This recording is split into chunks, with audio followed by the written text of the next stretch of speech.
Goeiemôre en welkom terug by hierdie week se oordeenkingtyd saam. Ons gesels in hierdie week oor in gesprek met God. Ons teksgedeelte van vanoggend is Psalm 62 vers 9 wat sê: Vertrou op hom te alle tye, my volk. Stort jou hart uit voor hom, want God is ons toevlug. Selah. Een van die grootste wanopvattings of wanvoorstellings oor gebed is dat ons eers alles moet uitgesorteer hê voordat ons na God toe kan gaan. Baie mense dink, hulle moet die regte woorde gebruik.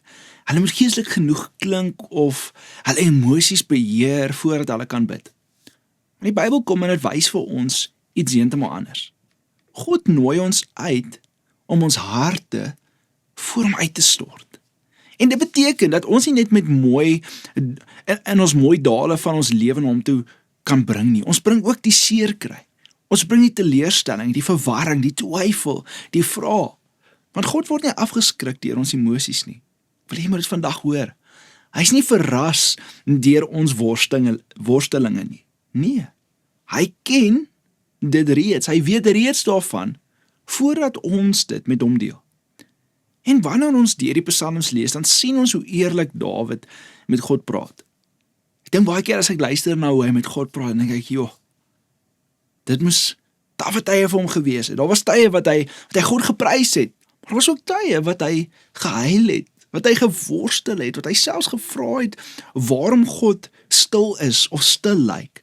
En tog het God hom nooit weggejaag nie. Hoekom? Waarom? Omdat God nie op soek is na perfekte woorde nie. Hy soek net 'n opregte hart. En soms probeer ons in gebed vir God wys hoe sterk ons is, terwyl hy eintlik net wil hê ons moet erken hoe afhanklik ons van hom is. Dat ons onsself moet uitstort voor hom. Want eerlikheid is die plek waar ware verhouding met God begin. Jy kan nie 'n diep verhouding met iemand hê as jy voortdurend wegsteek hoe jy regtig voel nie. Dit beteken nie ons moet sonder respek bid nie.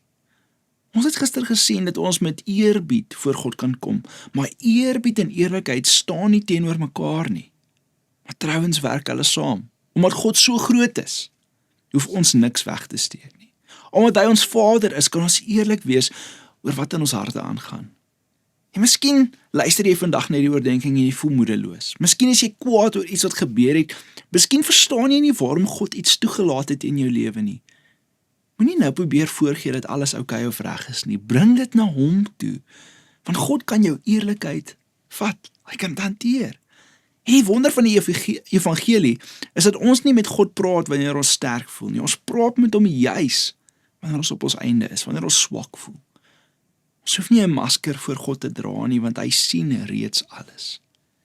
En gebed word kragtig, ons gesprek met God word kragtig, wanneer ons ophou probeer om God te beïndruk en begin eerlik met hom te wees.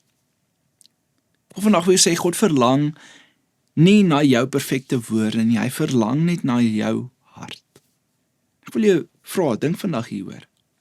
Is daar iets wat ek van God probeer wegsteek? Watter emosies of worstelinge moet ek vandag voor God bring? Kom ons bid saam. Here, vanoggend sê ek vir U dankie, Here, dat ons met enigiets na U toe kan kom. Here, U weet wat ons dink nog voordat ons dit gaan sê, Here, U weet waardeur ons gaan nog voordat ons dit na U toe bring, Here, maar vanoggend bid ek net dat ons met 'n opregte hart na U toe sal kom. Here, dat ons niks van U sal probeer wegsteek nie, Here, want ons weet, ons kan nêrens hardloop om van U af weg te kom nie, Here, en ek kom bid vandag dat ons net in U grootheid en U almag sal kom sit en sal weet, Here, dat U hou ons vas. U is in beheer en U dra ons in Jesus naam. Amen. Dankie dat jy vanoggend ingeskakel het. Deel hierdie boodskap vandag met iemand wat dit moet hoor. Ek hoop jy het 'n baie lekker dag in Jesus naam. Amen.